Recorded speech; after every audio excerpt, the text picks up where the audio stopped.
Besti, jujur deh, lu pernah ngerasa capek banget tapi terus disalahin karena katanya lu kurang disiplin? Kurang bangun pagi, kurang hustle, kurang baca buku motivasi, kurang nonton seminar. Padahal lu udah bangun, udah kerja, udah berusaha, tapi hidup tetap berat. Terus muncul motivator bilang, berarti mental lu lemah. Nah, hari ini kita mau ngomongin hal yang jarang dibahas. Gimana kalau masalahnya bukan di lu, tapi di kebohongan manis, industri self-improvement itu sendiri? Tenang Besti, tarik napas. Video ini bukan buat bikin lu malas, tapi bikin lu mikir. Oke, hari ini kita bakal bongkar-bongkaran soal satu mantra suci dari industri pengembangan diri. Sebuah ide yang katanya sih jadi kunci buat semua pintu kesuksesan, disiplin. Pertanyaannya, beneran gitu? Pernah dengar kalimat ini kan? Pasti sering banget. Biasanya diucapin penuh semangat di atas panggung, atau ditulis pakai huruf kapital di sampul buku-buku bestseller.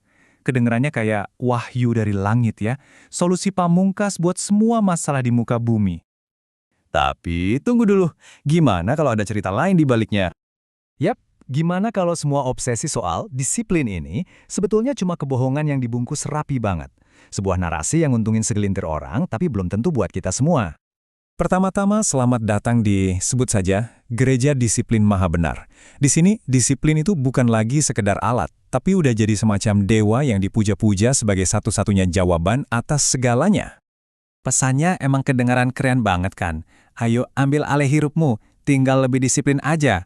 Tapi, sadar gak, di baliknya itu ada penyederhanaan masalah yang brutal banget.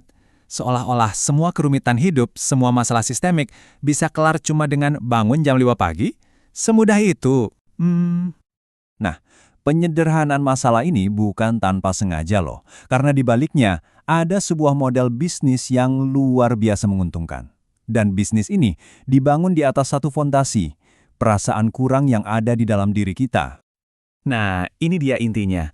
Para motivator ini pada dasarnya nggak jualan solusi beneran. Mereka itu jualan perasaan bahwa ada yang salah dengan kamu. Kenapa? Soalnya kalau kamu terus-terusan merasa kurang, kamu bakal terus beli buku mereka, ikut seminar mereka, dan nonton konten mereka. Ini bukan kebetulan, ini by design. Coba deh lihat perbandingan ini, kata mereka, kamu gagal itu simple, kurang disiplin, kurang niat, kurang konsisten. Udah itu aja. Padahal kenyataannya bisa jadi jauh lebih rumit kan? Mungkin sistem kerja yang nggak adil, tuntutan hidup yang udah di luar nalar, atau struktur sosial yang emang berat sebelah. Tapi ya, ngebahas itu semua kayaknya nggak bakal muat di buku motivasi setebal 120 halaman. Selanjutnya yuk kita lihat gimana disiplin ini dipasarkan. Ini dijual kayak obat ajaib, semacam minyak ular yang katanya bisa nyembuhin segala macam penyakit. Dan slide ini jujur kena banget sih. Coba bayangin, kalau ada dokter yang ngaku satu pil bisa nyembuhin kanker, patah hati, sama kebotakan sekaligus, kita pasti bakal bilang dia penipu kan? Tapi anehnya, di dunia pengembangan diri, konsep kayak gini malah jadi buku bestseller.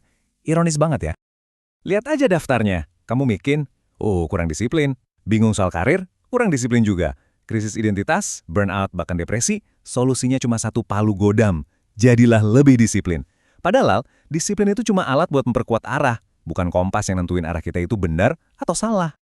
Sekarang, mari kita bedah figur pahlawannya, si motivator super sukses yang seolah-olah punya semua jawaban. Sebenarnya apa sih yang mereka sembunyiin? Yang kita lihat di panggung itu cuma ilusi teman-teman. Sebuah gambaran kalau hidup ini murni soal disiplin pribadi. Mereka lupa nyebutin peran keberuntungan, privilege, probabilitas, dan konteks. Kita cuma dengerin cerita dari segelintir orang yang berhasil, yang kebetulan selamat. Bagan ini nunjukin realitasnya dengan jelas banget. Untuk setiap satu orang yang berhasil terus nulis buku, ada ribuan, bahkan jutaan orang lain yang nyoba cara yang persis sama, dan gagal. Tapi suara mereka nggak pernah kita dengar. Kenapa? Ya karena mereka nggak dapat panggung buat cerita. Nah, kita masuk ke bagian yang mungkin paling bikin gak nyaman, tapi juga paling penting. Gimana narasi disiplin buta ini sebenarnya malah ngelayanin sistem yang udah rusak. Banyak banget perusahaan dan budaya kerja yang diuntungkan dari orang-orang yang terlalu disiplin buat bertanya. Mereka ini menciptakan pekerja idaman, patuh, tahan banting, nggak banyak protes, dan malah bangga dengan slogan kerja keras walau capek. Mereka jadi roda penggerak yang sempurna buat mesin yang mungkin udah karatan. Jadi, poin krusialnya tuh di sini. Disiplin buta model begini sama sekali nggak membebaskan kita. Justru sebaliknya, dia malah melanggengkan sistem yang terus-terusan ngeres tenaga dan mental kita, sambil bikin kita nyalahin diri sendiri setiap kali merasa lelah. Oke, setelah kita bongkar semua kebohongannya, terus gimana dong? Apa berarti disiplin itu jelek? Ya tentu enggak. Kita cuma perlu mendefinisikan ulang apa sih arti disiplin yang jujur dan otentik itu. Bedanya jelas banget kan? Disiplin palsu itu soal bertahan di sistem yang salah sambil terus nyalain diri sendiri.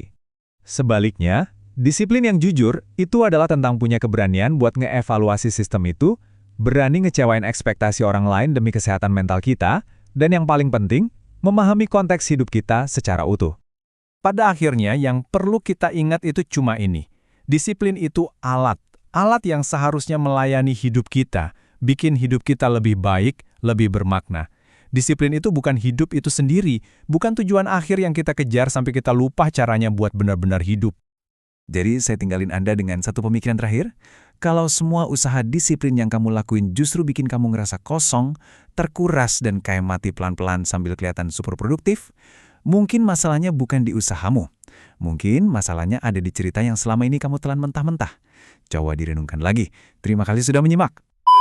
Oke Besti, jadi kesimpulannya gini, disiplin itu penting tapi bukan segalanya, dan hidup lu bukan proyek seminar. Kalau tiap hari lu dipaksa kuat, dipaksa konsisten, dipaksa produktif, tanpa pernah nanya ini hidup siapa sih, itu bukan growth, itu kelelahan yang dipoles motivasi. Ingat, nggak semua yang bilang kamu kurang disiplin itu pengen kamu berkembang, sebagian cuma pengen jualan ludah. Jadi sebelum nyalahin diri sendiri, coba cek lagi, yang perlu diperbaiki itu kebiasaan atau cerita yang selama ini lu percaya. Sekian dulu video kita kali ini ya Besti, jangan lupa ya, istirahat itu bagian dari hidup dan itu bukan kekalahan. Sampai jumpa di video kritis self-improvement selanjutnya, bye-bye!